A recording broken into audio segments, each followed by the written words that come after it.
Nous enchaînons donc sur les écrits que nous avions l'habitude de vous présenter. Comme promis, nous allons nous intéresser à un autre écrit qui a pour titre Ya Kitabal, mais Ya Kitabal Kafal Aïda cette fois-ci. Donc ce sont deux poèmes qui sont apparentés et qui partagent le même maître de vers puisqu'ils sont tous du maître Khafif. Mais celui-ci est un peu plus long puisqu'il fait 11 vers, à la différence du premier Ya Kitabal Karimi que nous avons vu et qui faisait 6 vers.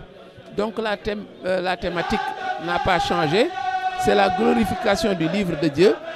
Et la remarque globale sur la configuration du texte, c'est le fait que l'évocation du livre sacré est bien plus marquée.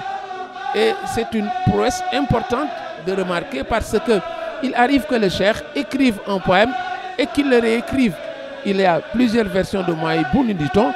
Il y a des versions de Jazboul Kholob, nous dit-on. C'est dire qu'il arrivait que le cheikh écrive un poème et qu'il le réécrive. Parce que, avec sa progression spirituelle, avec sa marche spirituelle, il arrivait que son expérience en Dieu soit telle que les propos qu'il avait dit, n'est-ce pas, il a besoin de dire des propos à la mesure de l'envergure spirituelle où il se trouve. Donc, ce n'est autre que cela, raison pour laquelle nous avons deux fois Ya Kitabal Karimi, Ya Kitabal Kafal Aïda. Donc il faut dire que c'est un poème important et on sent que la présence du livre sacré est très marquée cette fois-ci dans ce poème. Sur les 11 vers que compte le poème, 5 commencent par Ya Kitabal.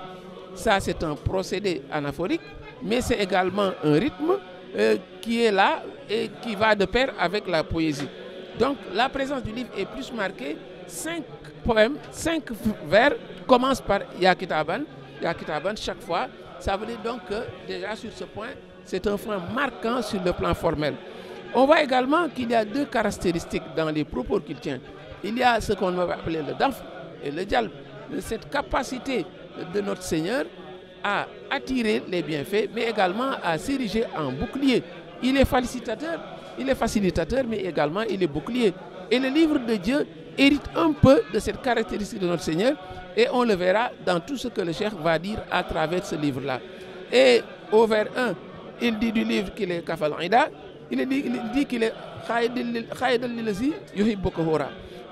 Kafal Aïda, ça veut dire qu'il fait blocage aux ennemis, mais c'est un livre également qui dirige vers celui qu'il aime, les houris du paradis. Donc, vous voyez, c'est double facette.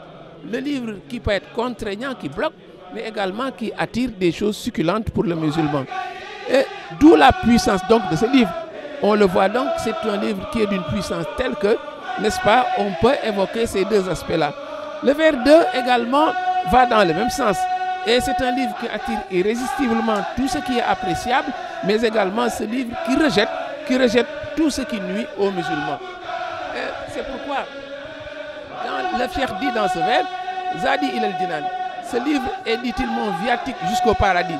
Et dit-il, il est nour, il est ma lumière, dit-il, il est ma lumière. Donc deux aspects très très importants, très bénéfiques que l'on tire à partir de ce livre. Le vers 3 présente une configuration identique et il boude tout ce que le livre, tout ce que l'individu rejette, il boude tout ce que le musulman craint, car le cheikh dit, ô toi le livre, tu m'as annihilé les ennemis et les peines. Par toi, j'ai été gratifié de l'agrément et de la richesse. Rida wal ghina. Donc, l'agrément, mais également la richesse, c'est également ce que peut procurer ce livre. Le propos est renforcé davantage au vers 4. Car le cheikh dit, Anta unsi, siran wa jahran dawaman. Tu es celui qui me tient compagnie, manifestement et secrètement et à demeure. Le vers 5 fait écho à un vers que nous avons déjà vu dans Ya Kitab al-Karim quand il dit Anta Khalil wa Habibi wa Khablu Kuntu Tabibi. Le livre est son ami, il est le bien-aimé, il est le docteur. Et c'est un poème qui est doublement marqué. On voit que c'est un livre qui est pourvoyeur de bienfaits, mais c'est également un livre qui a une facette de bouclier. Ça, ce sont les deux aspects qui rythment le poème du début jusqu'à la fin. C'est ainsi qu'au vers 6, le cheikh dit « Tu es mon trésor ici-bas et dans l'au-delà. Tu es ma gloire, toi qui honores tout. » Il dit qu'il est Kanzi, qu'il est Rizi, Ya'izze kulla labibi. Donc, et c'est comme dans l'autre poème, Ya Kitabal, il y a également un passage où il ouvre une fenêtre sur cet hommage au prophète qui ne pouvait pas manquer.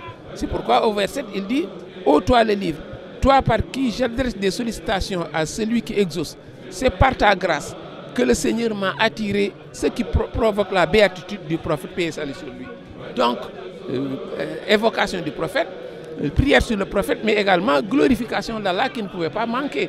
Quand il dit, c'est par toi le livre que je sollicite l'agrément du proche Allah qui m'a accordé l'exaucement. Le proche Al-Qarib, ici, c'est un nom d'Allah.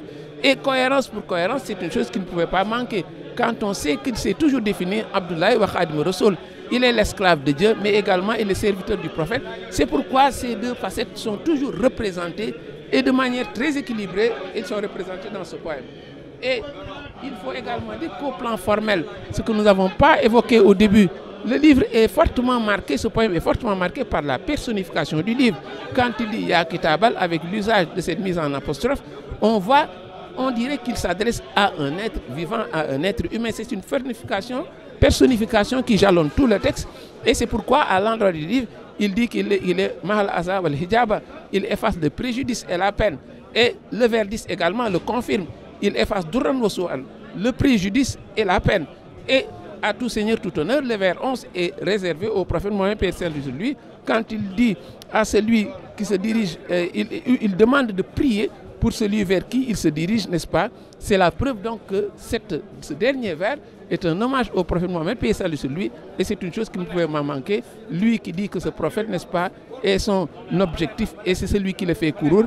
Donc voilà donc d'autres aspects qui sont présents dans ce poème, très riche de 11 vers, mais également fortement marqué par le livre, mais également la glorification du prophète. Et demain, nous reviendrons vers un autre poème. Wassalamu alaikum wa rahmatullahi ta'ala wa barakatuh.